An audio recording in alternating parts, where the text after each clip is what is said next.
Hello, hello, everybody, and welcome to this month's Women with Mojo conversation series, inspiring women over 40 or from around the world. I am your host, Jill Lebofsky, and my company you all know is Midlife Mojo. And I named the company Midlife Mojo because mojo means magic. And that's exactly what our 40s, our 50s, and our 60s and beyond should be.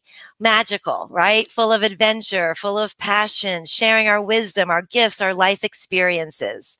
And so I created this series because there are women out there doing that already. And I feel like they've got, things to share, wisdom to share with us that can inspire maybe us to get out there and share our gifts as well.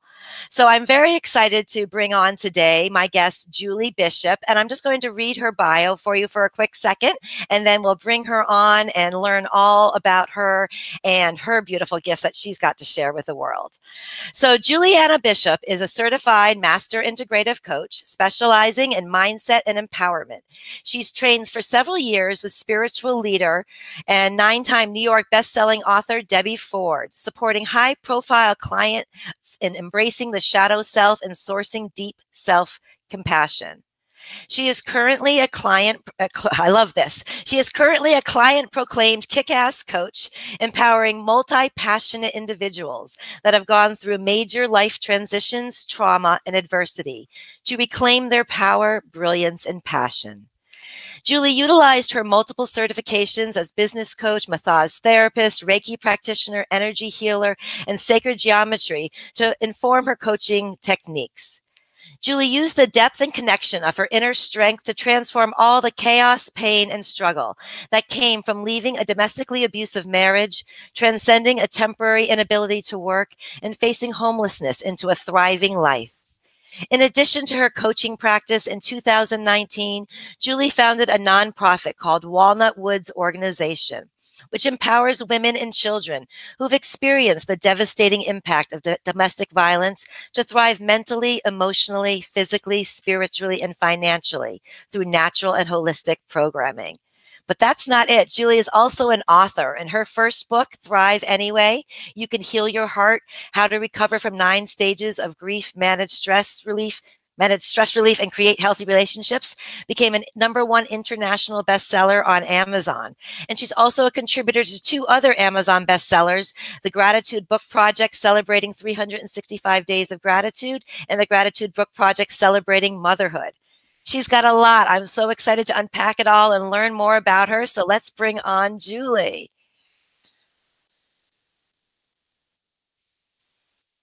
All righty, there you are. Hello, Hello. hello.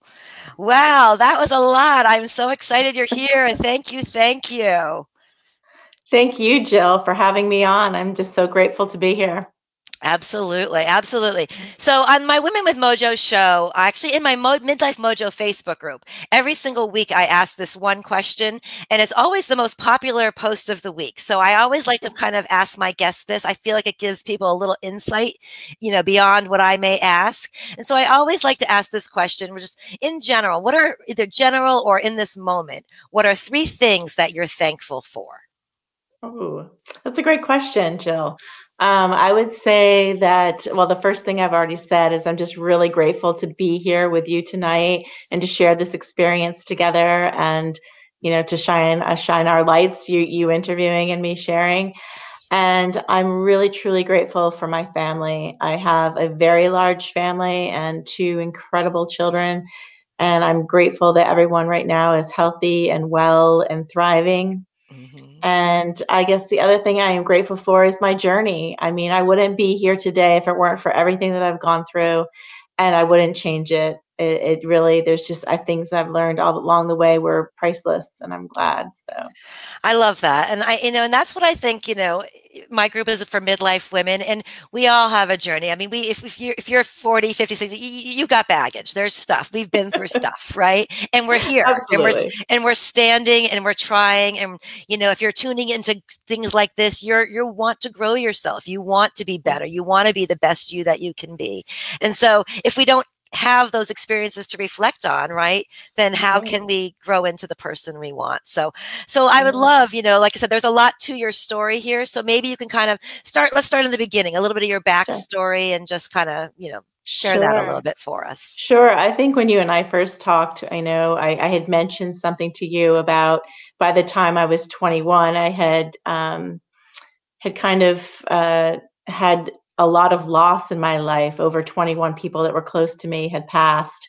Mhm. You know, every year there was someone, grandmother, aunt, mother, boyfriend. There was just something that, would happen. And I think so at a young age, I was just really interested in what happens to the soul and what happens with life and how do you live it and how do you make a difference and what were the most important things to be as a human being. So I thought I was a very deep thinker then, and I explored a lot in my youth. And then as I grew older and I got married and had children, I kind of went more on autopilot, if that makes sense. I was just really caught up in the doing of life and living up to everyone else's expectations and trying to please everyone. I was a big people pleaser. And I think, that was the way I thought I was receiving love. And it came a time when I had these three wake up calls. They were right in, pretty much right in a row after my son was born. He was small. And I was driving, down the road, and uh, we are at a stoplight, and it was late at night, and it was just me and him, and he was asleep in the back seat in his car seat. And a car was speeding down, and I didn't see it, and my light turned green, and I started to progress, and I just heard stop. And I stopped the car, and within inches of my car, this speeding car went through the intersection and blew the red light. And I was shaking. I pulled over to the side of the road, and I remember calling my sister and really realizing that was a moment. There was a moment there, and what was I doing with my life? But I'm really stubborn and can be very hard headed.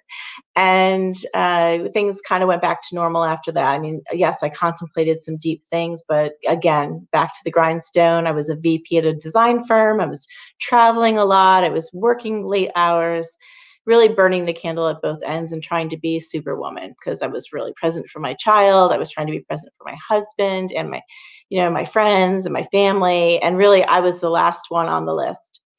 So then the next wake up call came. I was up in a ladder on a third story, and the ladder came out from beneath me, and we plummeted. The ladder and I entwined against a stone wall, landed on a wood stair, and rode the stairs headfirst down to a stone floor.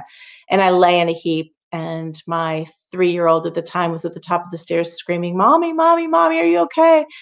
And I literally did not know if I had broken any bones or if I was, what was happening, but I did manage to say, "I'm okay, I'm fine," trying to calm him down. And I really wasn't sure. And lo and behold, miraculously, I was okay. There was no broken bones. I walked away relatively unscathed, maybe a couple scrape marks on my back. And again, I sat there that night. We picked, we had somewhere to go, and we got to that place, and I just sat there going, I can't believe it. I could have just broke my neck. I mean, I really could be dead right now. And again, I started changing a couple things, but I am very stubborn. So it took a third time. This time I was pregnant, probably a year or two later, with my daughter, and I'm driving the Beltway around Baltimore. And if any of you are from Maryland, at rush hour, it is like bumper to bumper. And I was looking over my shoulder and switching lanes, and another car switched in front of me, and I hit it full on in the back. The airbag went off, and my foot hit the gas. And so I hit the car again, and I bent the steering wheel with my 8-month-old pregnant belly. And I couldn't feel the baby moving, and I, called the ambulance right from the car and called my husband, and I was panicked and got to the hospital, and lo and behold, she was okay. They kept me overnight, and I really thought long and hard that night. 3 wake up calls. Wow. And I had to change. So I had a long talk with my husband. He didn't agree, but I left my VIP position, and we decided to move to New England near his parents to have a simpler life. And I really just wanted to take care of me. I didn't know how. I didn't know how. but that's, how I ended up in in the um, in the field of coaching, because shortly thereafter, I started going to workshops. I was looking at books. I was trying to learn all that I could about really improving myself and changing my life. Yeah, well, and that's it, right? You know, God, universe, spirit, whatever you want to Yeah, call, knocks us down, right? And then we say, maybe he was just joking, right? No, plows you down again. All right, I hear you, but I'm not quite ready to listen, right? I mean, it's exactly. amazing how often there are these wake up calls all around us that Yeah. we ignore, and I'm kind of very aware of them a lot because I feel like so much, there's meaning behind certain things, like like I know for myself right now, I've been having a lot of issues with my feet, and it's showing up in different ways. I'm stubbing my toe, I'm falling down, my like just weird things all with my feet, like one, and I'm like, and that means like fear of moving forward. I looked it up, right? Mm. So there's a lot exciting things going on in my life, and right. So I feel like if we don't, these messages are coming all the time, and the fact that you had the wherewithal to recognize that this wasn't just life, that this Mhm. was something I had to listen to, was pretty powerful, and that you not only did it, but then you said, I want to know more. Like, I really want to go on this journey, right? And I'm looking at your Absolutely. background. I mean, it looks like you went on a journey, for sure, with between Yeah. all of your massage, your Reiki, your energy healing, your integrative Yes. coach, and all of that. So I have a question for you. In the bio, Yeah. I love Debbie Ford, and so very excited that I saw that you worked with her. So maybe just for any other Debbie Ford fans out there, maybe we share briefly who she is for a second and how you ended up working with her and all of that would be, I'd love to hear that. Sure. Sure. Debbie Ford is known as the Queen of the Shadow. She worked with Deepak and Marianne Williamson. And, her journey was, she had in her 20s was a drug addict and on her last leg, and finally fell to her knees and said, I need to change. I need to change. And she went on her own journey. And I met Debbie Ford at the Omega Institute in Rhinebeck. But before Okay. that, like 2 weeks before I met her, was my first exposure to Debbie. Debbie's written, I think you mentioned this in my bio, 9 in New York bestseller books. Light on the Dark Side. The other one is the one I love is Why Good People Do Bad Things, Yeah. and Spiritual Divorce. And she's just written a lot of really incredible books, and was an incredible human being to know.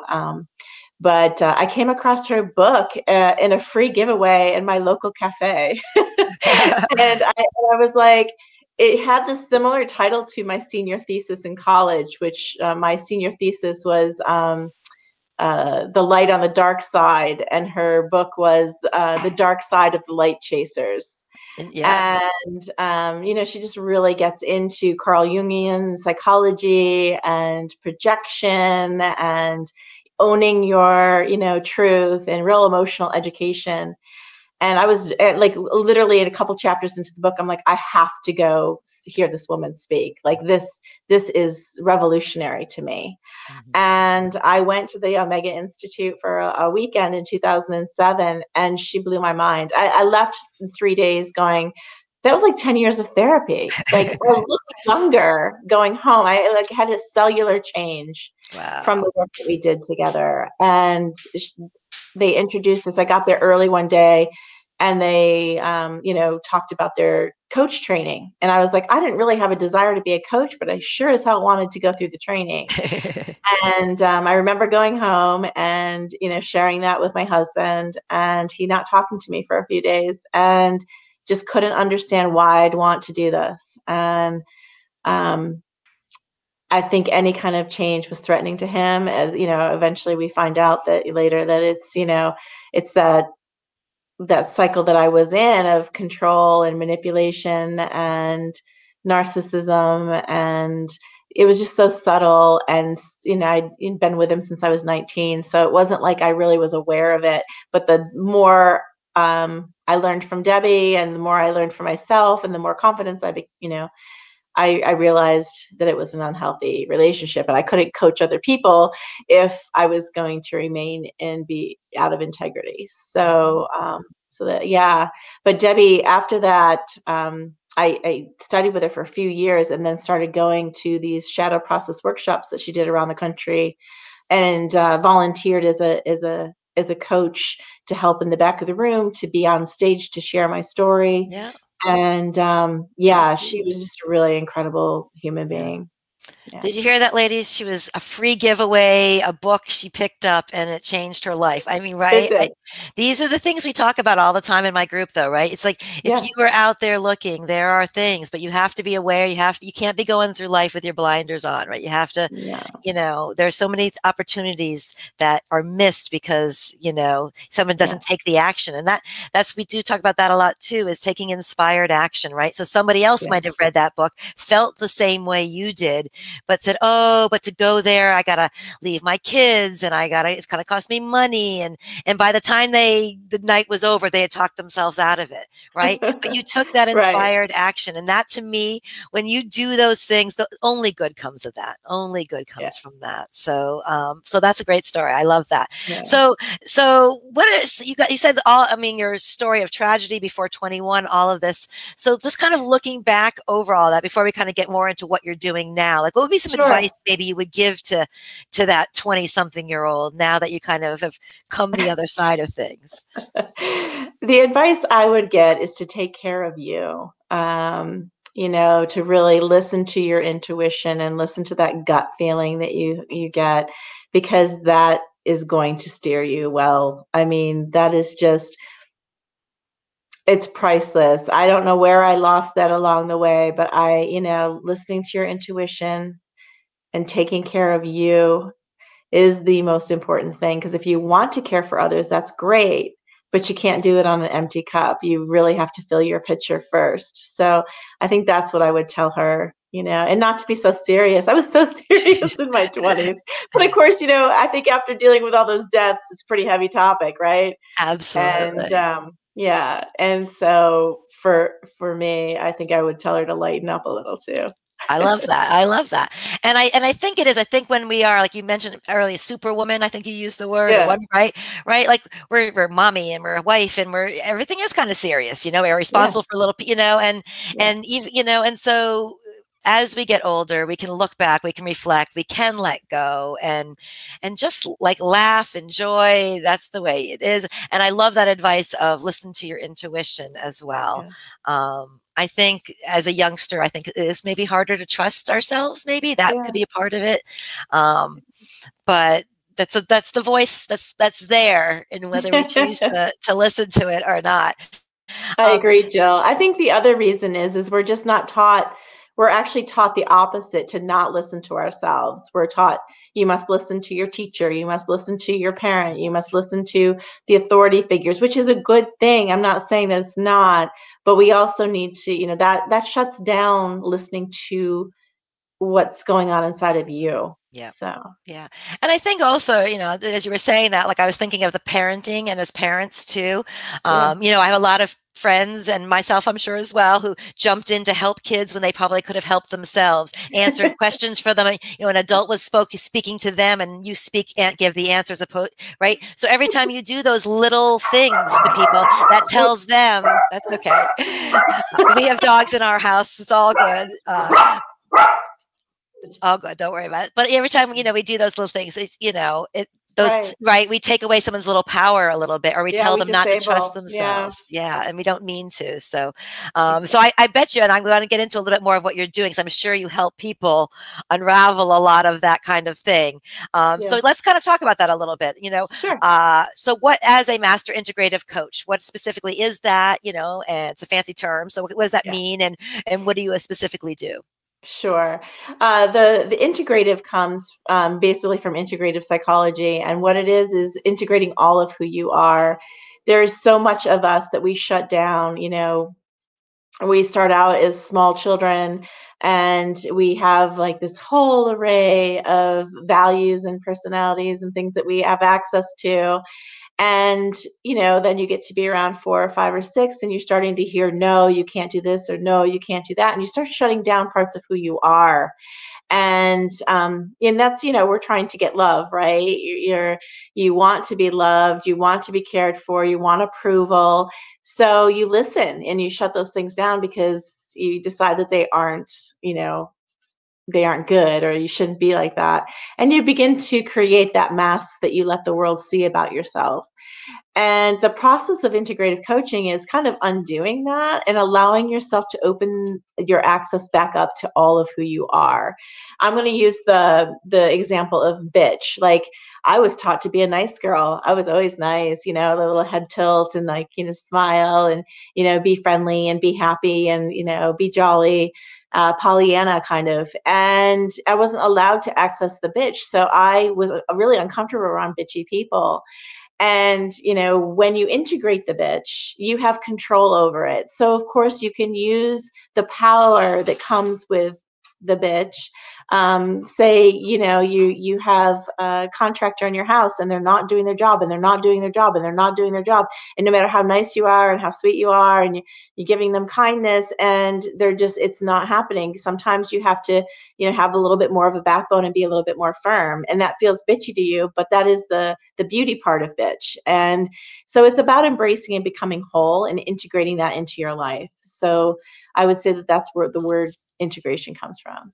I love that. So, and it is, right? Because we're not all just one way. I mean, we're very, what was the word you used here? Multi-passionate individuals, right? But Yes. we're right, but we have lots of pieces of it. So talk about that multi-passionate. Like, talk about that word. I love that word. Yeah. Multidimensional I use too. Yeah. Multidimensional meaning we just have all these different aspects, spirit, and all these different parts of who we are.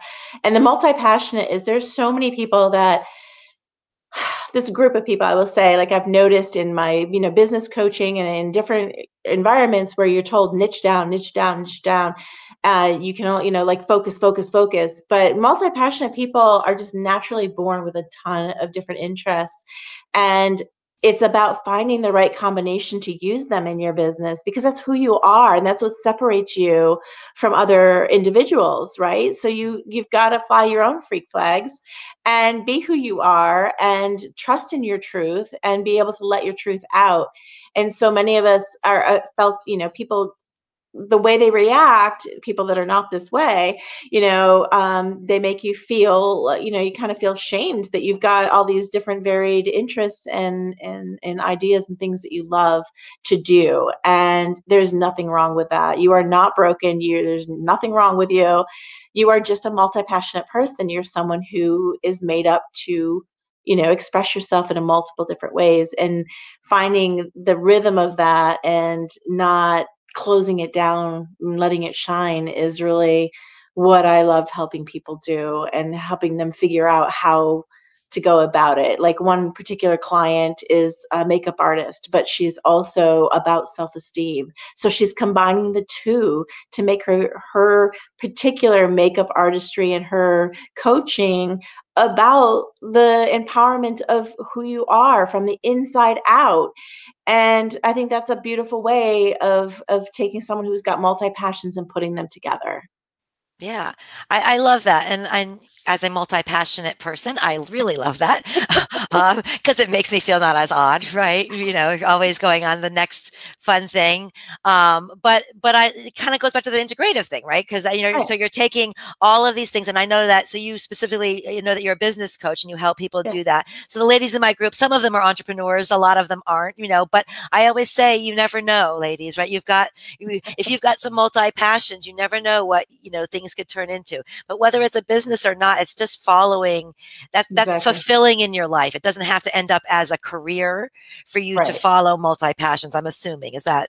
Yeah, but it informs you. Like, for instance, I'm very heavily involved in the creativity of my website, and because I'm an artist, right? And I'm also an energy healer. So, and I do sacred geometry. So there's going to be elements of those that come out in anything I do. Like, I was an interior designer for the past 30 years. I still do that on the side for some people who I love and who love my work, and I still do that with them. And I use my coaching as I'm doing it, because there's a lot of coaching that goes on when you're helping someone figure out what they want for themselves, right? Yeah, And, absolutely. I also have a love of dogs. I do Reiki on animals, Oh, and there, I incorporate that in with things I do too. So it's not like I'm just one person. Yes, I have a focus with my business, but I allow myself to enjoy and do other things as well. So that's kind of what I'm talking about yeah. is yeah. I love it. So to me, that's your mojo. That's Yeah, like, right? It's exactly. your passions and your and all of that kind of stuff. So what is something that inspires you? Like what is something that kind of, just kind of lights you up in general? Oh, let's see. There's a couple things. I always get super inspired by people's stories Mhm. about their transformations, their trials, their tribulations, and seeing what, as they're moving through it and as they're embracing more and more of who they are. It is so beautiful to watch that transformation happen, to watch the joy return, to watch them light up and just, it's not like life is perfect. It's just that they have something more that they can tap into as the challenges come, and watching that and seeing that triumph. And I always love the underdog story too, like, watching people overcome little feats. For example, when my son was in high school and on his team, there was a young man with autism who, wasn't exactly the greatest basketball player and didn't have a lot of confidence. And he came to my son and he wanted to ask this girl to the prom. And my son helped him figure out exactly how to, present it to her, to ask her. And they went to the prom together. And it was just such a beautiful, way of seeing someone who might not have had the confidence to do that on his own, overcome that and have support from his teammates and actually make that dream come true for himself. So those kind of stories really inspire me. Yeah. You and I, definitely. I am the same way. I love those come from behind stories without a Yeah. doubt. And that's what I love best about what I do as well. The same thing. It's taking somebody from where they are and watching that whole journey. And I Yeah. always say, I don't care, you want to get to here. I said, I like this part. I like to watch this part and go along. And so that's awesome. Yeah. So I want to hear specifically what you're doing right now, and where people can connect with you. And I know you've got some things going on. I want you to share. But I had one question I had written down that I forgot to ask when it was probably more appropriate earlier. But I want to know the answer anyways. So my question is: you have and I want to just make sure I'm saying this right. Yeah, so it's Walnut Woods organization. So it's a Oh, yeah. nonprofit. So, well, first of all, if you talk about that for just a quick second, but I also wanted to know why you chose that name. That was my question. Yes. Yes. So Walnut Woods, empowering survivors of domestic violence and abuse, is it was born out of my own experience, and after I had gone through it and left the marriage, I spent time for financial reasons as well, opening up my home and sharing it with another woman and children that were going through it. And over time, there was about 6 women that came through our home with their kids, helping them get back on their feet as I was getting back on my feet. And I just had this vision one day of creating a community, and that's the bigger vision. We're not there yet, but of having a place where people can come during that transition time, because the emergency time is one thing and there's a lot of organizations that help people through that, but there's really like this gap in services once you're kind of through the trauma and well, not through the trauma, but really through the emergency end of things, and you're starting to embark on getting your life back. That there's not a lot of support during that time, and not a lot of places to that are affordable for living, at least where I am. And so I started this nonprofit. And the reason Walnut Woods came about is I was walking a particular property that we were interested in, and it was a beautiful day, and there was walnut trees all around the house and in the woods, and I grew up with walnut trees in front of my home. I mean, they're not that common, I guess, in the Northeast. Well, maybe they are, but in the Northeast, they weren't growing up. We had 3 in our yard, and I don't remember ever seeing them anywhere else. And this property just had a grove. We got up into the woods. We were hiking. It's about 100 acres. And there was just this, I found a stand of walnut trees. And I looked up the meaning of walnut. And a long time ago, tinctures were made to heal a broken heart from the walnut, like either from the skin or from the actual nut itself. There's like a green skin that goes around the nut, if anyone's familiar with walnut trees or black walnut trees. And I thought, oh my goodness, we're about healing hearts. I want a name that doesn't reflect, poverty or, troubles or violence. And that's how Walnut Woods came about. I love that. I absolutely love that. And it's a beautiful, I mean, it really, the name itself has a positive spin. I mean, I think, of course, Walden Pond. I don't know what came, for some reason, that's what came to my mind. That's why I was curious when you said it. But I grew up in New England, too. I don't remember seeing walnut trees at all as well. And I didn't know that. I always think of walnuts. People say it's like the brain, like, they equate that. But I had never heard that about the heart, too. So that's a really cool thing. So that's wonderful. I love what you're doing, what your heart is, how you're trying to serve other people, and where your vision's going. Because as you said, you're not there yet, but out of your own struggles, you're helping others. You're kind of leading this path.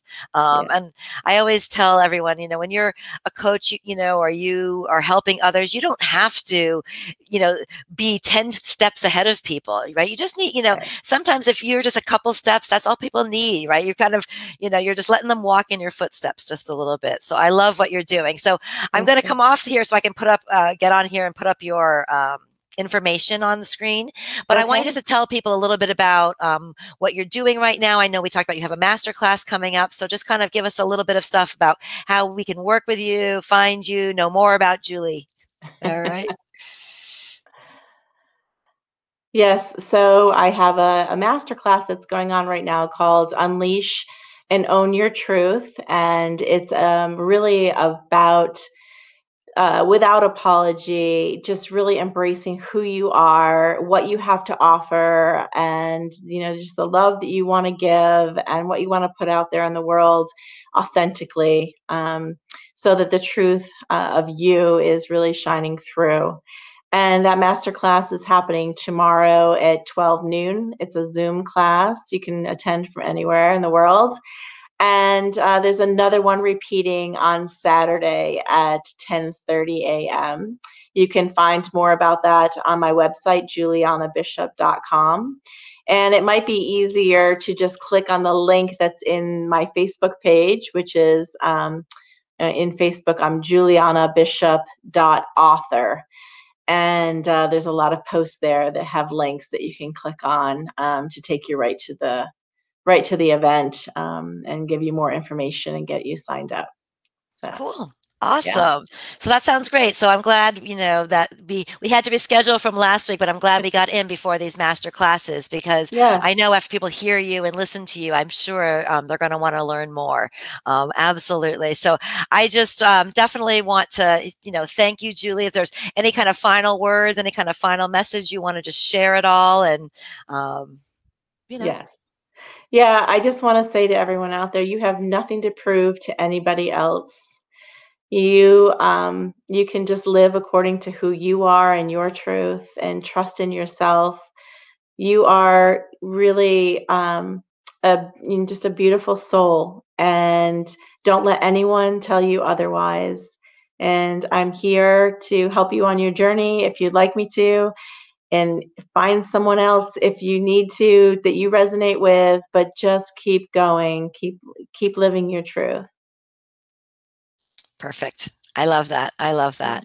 So when we're all over here, Julie will go into the group, into this post, and she'll put up these links for everywhere to find her and connect with her, and definitely register for that master class, and just kind of get into Julie's world a little bit as well. But Julie, thank you so much for being here. I'm going to send you away for a moment and hang out, but I've really, really enjoyed our conversation today. Definitely a woman with mojo. Thank you so much. You're welcome. Take care. All right, ladies, here we go. Another month of our beautiful conversation with a beautiful woman, an inspiring story. And that's what this is all about. Every single month, I like just to share another inspiring woman. So if you yourself have a story that you want to share that you think would be great, or of somebody, please definitely get in touch with me. I want to, I say, shine the light on as many women as I can, because we all resonate with different people. As Julie said, if it wasn't her, then maybe somebody else. But, you know, when we hear from different people, we can find who can help us find our midlife mojo ultimately. So that is it. I hope this was you found this inspiring. I know I did. Have a great week. And I am going to, let's see if you can do this, send us away.